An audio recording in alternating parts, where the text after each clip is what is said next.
I'm live already. Hello. It is Dyslexic Life with Joe Reese, the podcast, but just streaming. How are you all? Now, I'm aware that if you follow the podcast, this isn't a Thursday or a Friday, which is when I normally launch the podcast. And I haven't had time to record on a Thursday or a Friday this week because some stuff has been happening.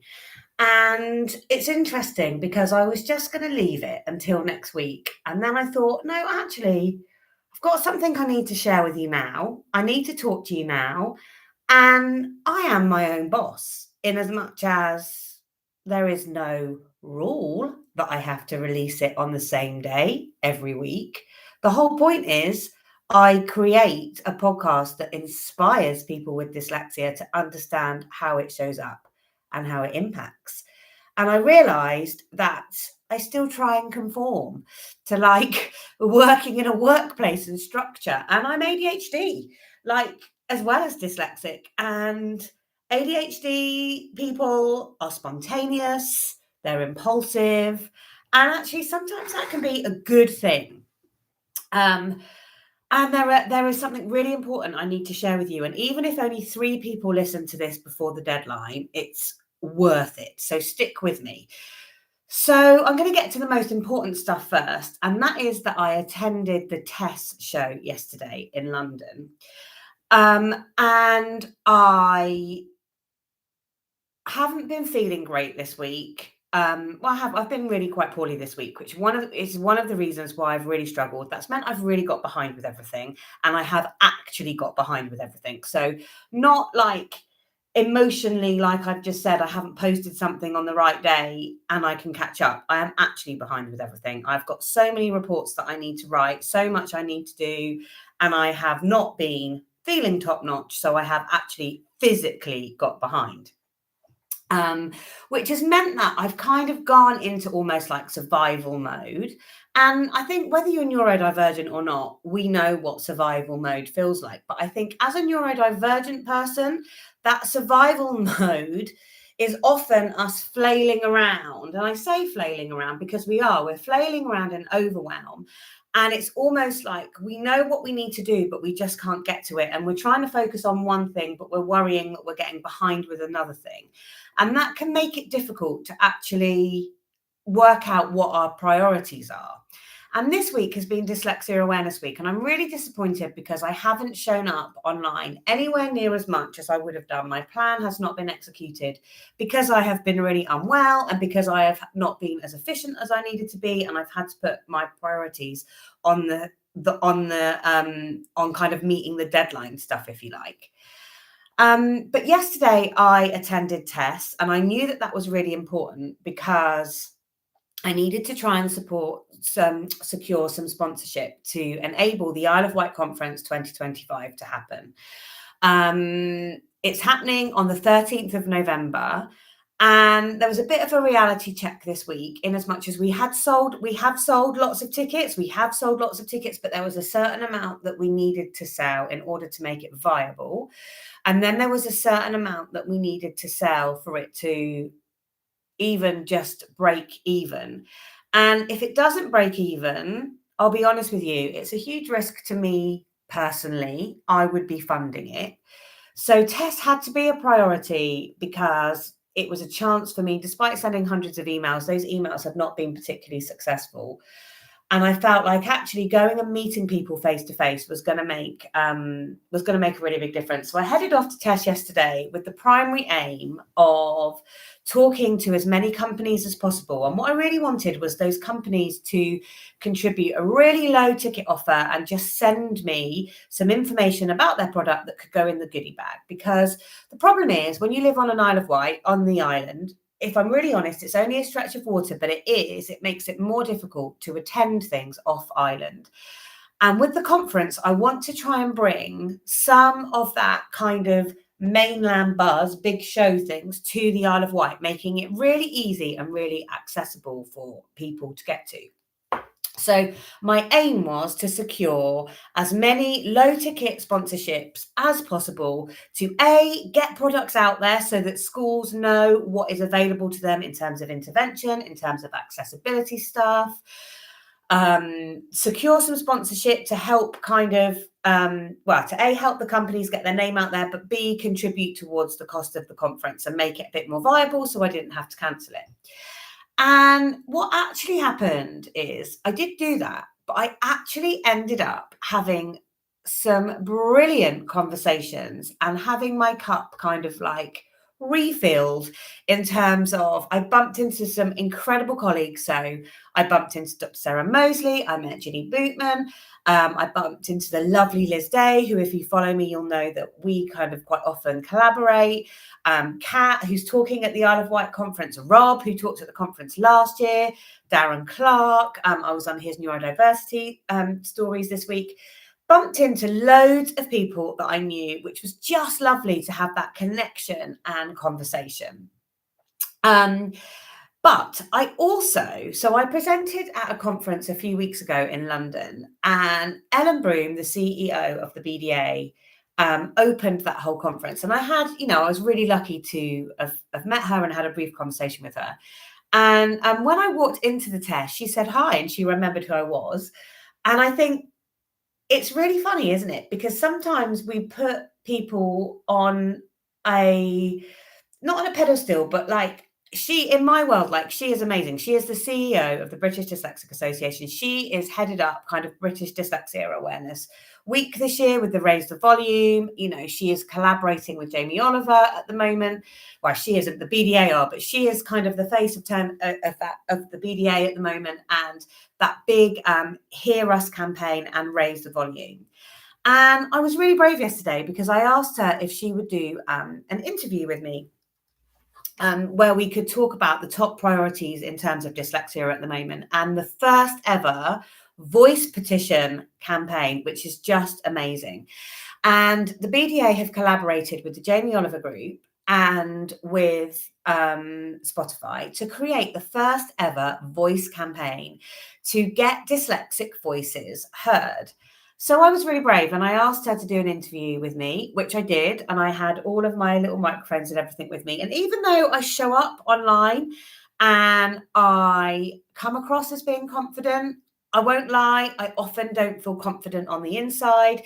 In situations like that, where in busy, noisy environments, I can feel really overwhelmed. I can feel flustered. ADHD means that I can come across sometimes as being a bit chaotic, but I was really brave. And we created an incredible video, which I've managed to put on social media today.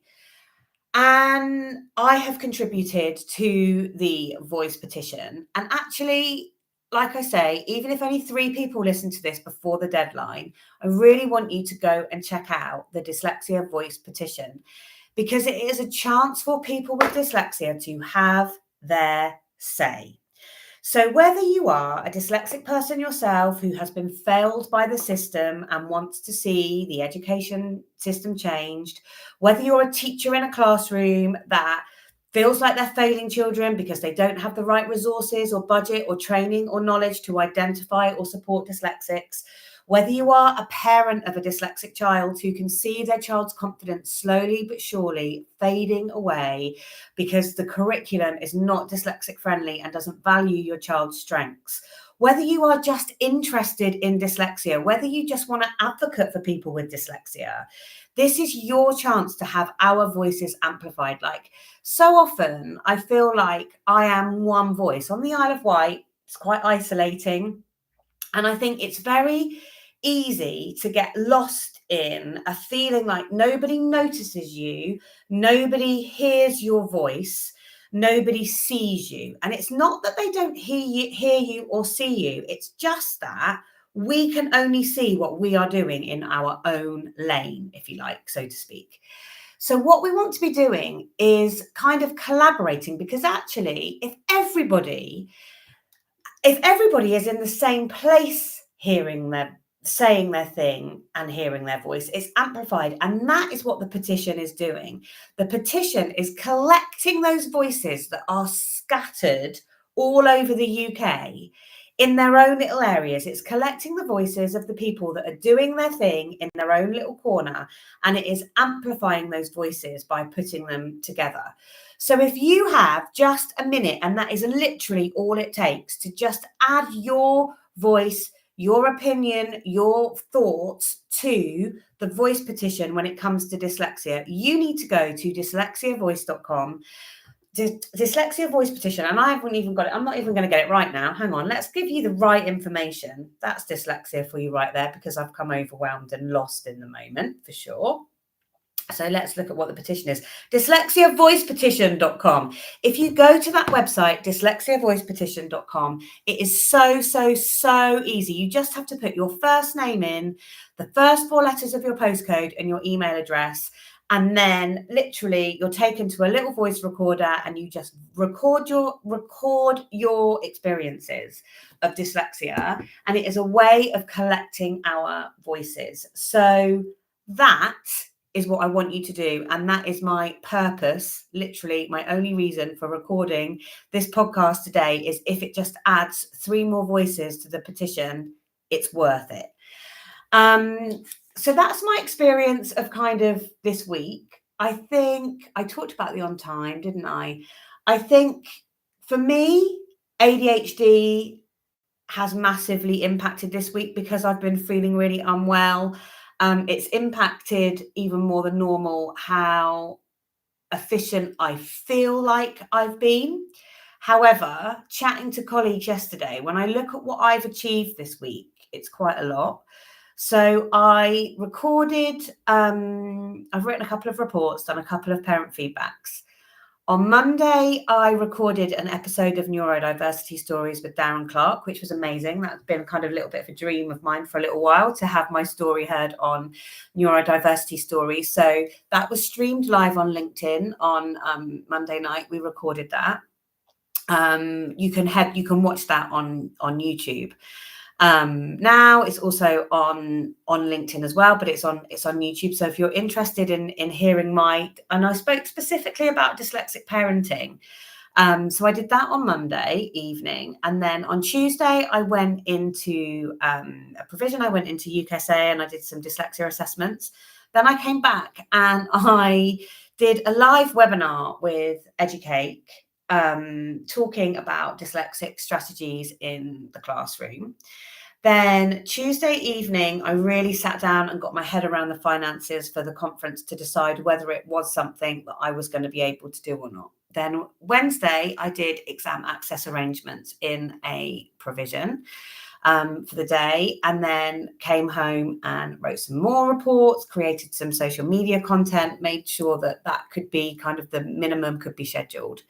On Thursday, I spent the day writing more reports. On Wednesday, I did actually have a dyslexic win in Dyslexia Awareness Week, whereby I discovered that I have successfully renewed my practicing certificate for the 4th time. So it means I can continue as a registered dyslexia assessor, which is amazing. I always get so anxious about that renewal. And the reason why I get anxious is because I appreciate that there are times when we do need to have literacy skill and an understanding to a certain level. It matters in order to do a good job.